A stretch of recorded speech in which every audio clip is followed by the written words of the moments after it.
안녕하세요. 할렐루야 교회 성도 여러분, 이철규 목사입니다.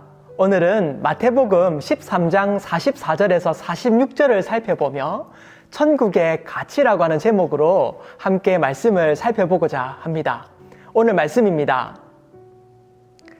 천국은 마치 밭에 감추인 보화와 같으니 사람이 이를 발견한 후 숨겨두고 기뻐하며 돌아가서 자기의 소유를 다 팔아 그 밭을 사느니라.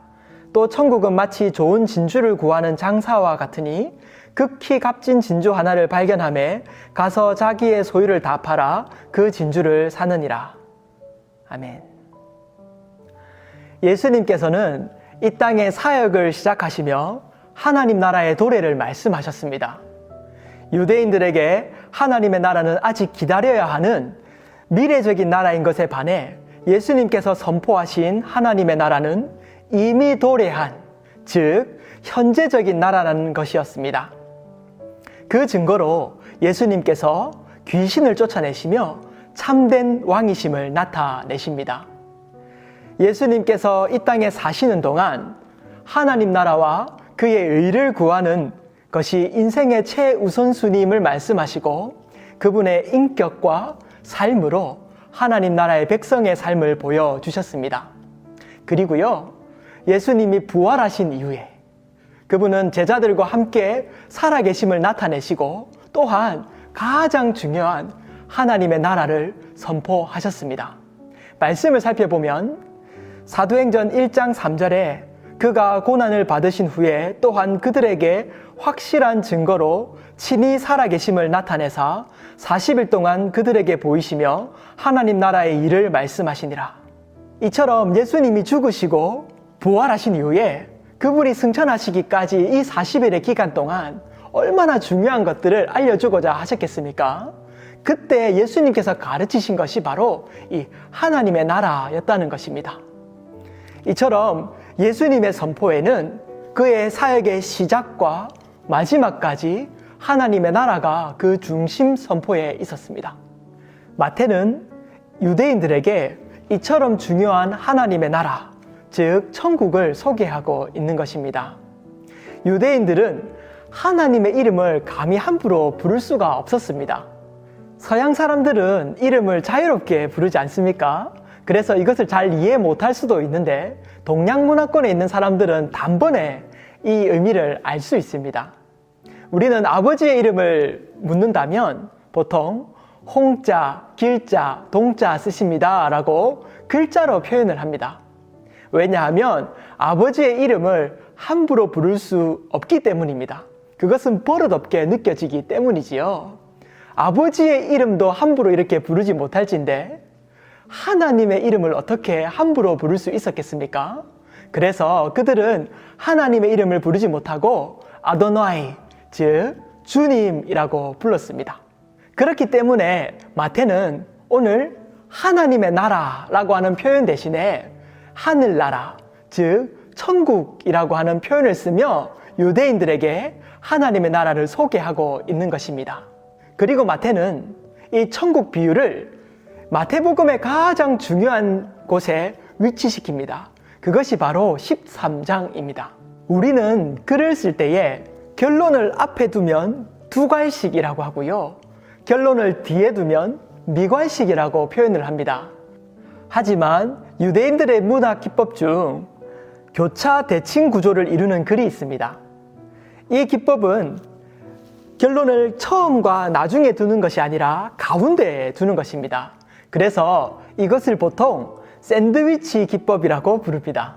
샌드위치처럼 빵과 빵 사이에 패티를 두듯 그 글이 대칭을 이루어 나가며 결론을 향해 가고 있다는 것입니다. 그래서 마태복음을 살펴보면 1장 23절에 보라, 처녀가 잉태하여 아들을 낳을 것이요 그 이름을 임마누엘이라 하리라 하셨으니 이를 번역한즉 하나님이 우리와 함께 계시다 함이라 라고 이렇게 1장에 쓰고 있고요. 마태복음 28장 20절에 내가 세상 끝날까지 너희와 항상 함께 있으리라 이 말로 끝을 맺습니다. 마태복음의 시작에 너희와 항상 함께 하리라, 마태복음 28장에 너희와 항상 함께 하리라, 이렇게 대칭을 이룬다는 것입니다. 그리고 이렇게 마태복음이 대칭을 이루며 오늘 살펴볼 마태복음 13장 천국 비유가 있다는 것입니다. 마태복음 13장에는 7개에서 8개의 천국 비유가 소개됩니다. 그중 오늘 본문을 통해 우리는 2가지의 사실을 확인하고 알아보고 싶은 것입니다. 첫째로 하나님 나라의 발견입니다. 오늘 본문에는 밭의 감추인 보화를 발견한 사람이나 진주를 구하는 장사꾼 2사람이 소개됩니다. 오늘 본문을 살펴보면 44절에 천국은 마치 밭에 감추인 보화 같으니 사람이 이를 발견한 후 숨겨두고 기뻐하며 돌아가서 자기의 소유를 다 팔아 그 밭을 사느니라. 밭에 감추인 보화를 발견한 사람은 우연하게 보화를 발견하게 됩니다. 그는 매일 고된 노동을 하는 사람이었고 밭을 가는 동안 사실 큰 기대도 없었습니다. 하지만 어느 날 밭을 가는 중에 쟁기에 보물 상자를 우연히 발견하게 됩니다. 당시의 랍비들은 사람이 흩어진 돈을 발견하면 그 돈은 발견한 사람의 것이다 라고 말했습니다. 인생의 여정 중에 익숙한 일을 하며 무료한 삶을 살아가는 이에게도 천국이 발견됐다는 것입니다. 반면에 진주를 구하는 장사꾼은 이렇게 소개하고 있습니다.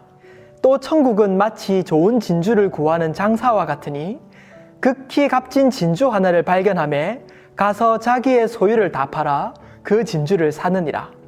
그 장사꾼은 오랫동안 인내하다 발견합니다. 그리고 여러 진주를 살펴보는 전문가로서 발견한 진주가 값지다는 것을 단번에 알아보지요. 이렇듯 어떤 이는 진리에 대해 씨름을 합니다. 신앙과 이데올로기를 경험하며 진리를 찾습니다. 이렇게 오랜 추구를 통해 비로소 극히 값진 천국을 발견합니다. 우리도 주변 간증을 들으면 참 다양한 방식으로 천국을 발견한 사람의 이야기를 듣습니다.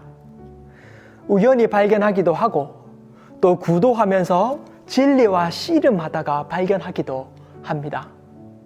천국을 발견하는 방식은 이렇게 다양하기에 우리도 때를 얻든지 못 얻든지 기도하며 복음을 전할 기회를 살펴야만 할 것입니다.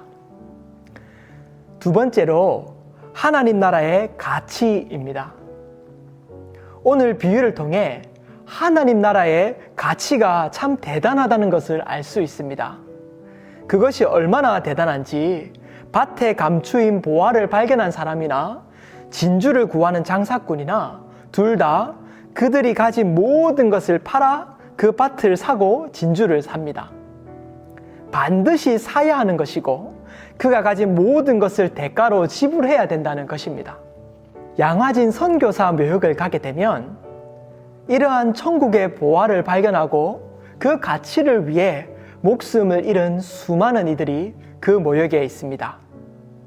청일 전쟁 속에서 한국으로 찾아와 의료 선교사로 헌신하다 3년 만에 세상을 떠난 윌리엄 홀, 그리고 남편의 뒤를 이어 45년간 병원과 학교를 세운 아내 로제타 홀, 천대받던 백정들을 한국 교회의 기둥으로 세운 사무엘 무어, 한국 고아들을 위해 일생을 투신한 소다 가이치 등 그들은 모두 천국을 소유한 사람들이었습니다. 그 천국의 가치를 발견하고 이 땅에 하나님 나라의 생명을 전하기 위해 모든 것을 드린 사람이었습니다. 그들이 이렇게 천국을 향하여 걸어갈 수 있었던 원동력이 무엇이었을까요? 오늘 본문처럼 그 천국이 정말로 가치 있는 것이구나 라고 하는 사실을 알았다는 것입니다. 천국을 발견하면 우리는 그 기쁨과 소망이 넘치게 됩니다. 천국을 소유한 것에 기뻐 춤을 춥니다. 우리에게 찾아온 하나님의 나라는 이처럼 가치 있는 것입니다.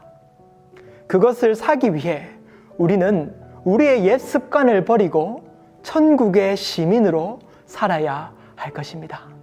사랑하는 성도 여러분, 우리는 천국을 발견하였습니다. 어떠한 방식으로 발견하였든지 하나님의 은혜로 우리는 그 선물을 얻은 것입니다. 그런데 그것을 여러분이요, 대단한 가치를 가지고 있는 것입니다. 이처럼 천국은 우리에게 놀랍습니다. 우리가 가진 천국의 비밀을 기억하며 오늘도 이 가치를 전하기 위해, 이 천국을 삶으로 보여주기 위해 우리는 살아야만 할 것입니다. 기도하겠습니다. 사랑하는 하나님 아버지, 우리에게 이렇게 천국을 선물로 주시니 감사를 드립니다. 방황하는 우리에게 찾아오셔서 이 천국을 선물로 주시고 이 천국의 가치를 열어보니 얼마나 놀랍고 대단한지요. 우리를 자녀 삼으시고 당신과 함께 동행하게 하시며 천국으로 인도하시니 그 은혜에 감사를 드립니다.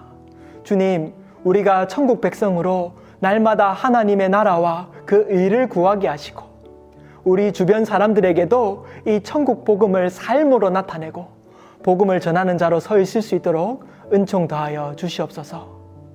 감사드리며 예수님 이름으로 기도합니다. 아멘.